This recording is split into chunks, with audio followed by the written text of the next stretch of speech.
Chopped. Written by Bip Wetherell. Narrated by Byrne. Chapter 1. The First Encounter. Michael McConnell was a teenager today. He didn't feel any different now that he was 13, trudging around his local estate doing his paper round. His mum had promised he could have a few of his mates around the house on Friday night to listen to the new Rolling Stones album that she and Dad had reluctantly bought him for his birthday. At least then, after his dad had gone to the pub and his mum had gone to bingo, he could put the record on to his old Dansette record player and listen to it how it was meant to be played, at full volume. For now, though, things carried on pretty much as they always had. Michael's paper round covered one of the council estates in Portadown, Northern Ireland, and, as always, he went and did his papers straight after school.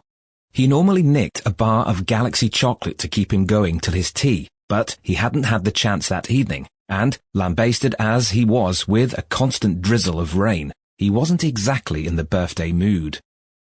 He put his anorak hood up over his bright red hair and walked briskly, huddled over his plastic shoulder bag in an effort to keep his cargo dry.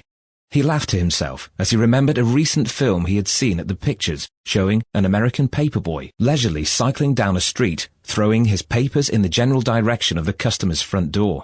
What a life! Here he was bending carefully over the always too small letterboxes, trying to squeeze the papers through dry and undamaged. Mrs. Miles at number 13 Pontin Street had chased him halfway up the road once for allegedly ripping her Daily Mirror. Michael was convinced it had been the scruffy little mongrel she called a pet. The rain got heavier, so Michael took shelter in one of the enclosed alleyways that led to the back doors of the terraced houses he was delivering to. He stood a while, looking out at the rain lashing down from the iron-grey skies, overwhelming the drains and running down the concrete streets in rivulets. At the bottom of the road was the local police station.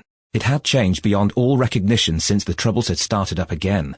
Having once resembled something out of Dixon of Dock Green with its quaint blue light shining the word police above the front doorway, it now had its windows and doorways totally blocked with anti-blast shields. The open courtyard where the police cars used to park was now full of army patrol vehicles and covered with anti-mortar bomb netting. But the one thing that Michael's dad was always going on about, and, to be honest, the one thing that got up everybody's nose, was the newly installed flagpole. There, blowing in the wind, a huge Union Jack hung night and day, visible from all over the town. Michael thought the flag would have been okay if you were English or Welsh or something, but Michael was Irish, Catholic, and poor, and was now old enough to realize that possibly the first two set of circumstances were the main reasons for the third. It was then that Michael decided to bring an extra present to his birthday tea on Friday night. Steve Allen wasn't aware that he shared a birthday that week with anyone locally, but he was thoroughly cheesed off about the way he was supposed to be celebrating his 18th.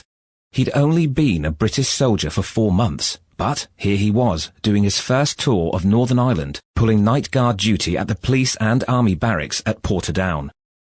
When he had first been told where he was going to serve, he'd had romantic notions about being in the same sort of American forts of the Old West, where people would seek protection from the Indians. It was a hell of a shock on his first patrol when he discovered that the people he was supposed to be protecting were the bloody Indians. The only acknowledgement he got when he patrolled the streets was the odd stone lobbed in his direction, or when a younger and braver teenage girl would come up to him and spit in his face. It had rained all that week, every night, right on cue, as he started his shift at 6. He couldn't wait until midnight, when he could have a few celebration beers in the dining room where a group of his off-duty mates had promised they'd wait up for him. He had thought about travelling a few miles up north to try out the nightclubs in Belfast, but had been advised against it. Here he was, a British soldier in a part of the United Kingdom, and he was more or less confined to barracks. What a joke. It was hard to stand there in the pouring rain, trying to keep a watch out for any potentially mortar-carrying lorries that might drive past, or scanning the rooftops for possible snipers, when all around him were rows of houses, their cosy lights shining from bedrooms and living rooms, smoke rising into the night from coal fires. These small bastions of warmth and family were a welcome relief in an otherwise bleak night. It put him in mind of his own hometown of Corby in the Midlands of England, a town full of working-class steelworkers with the same standard of living and the same mix of religion.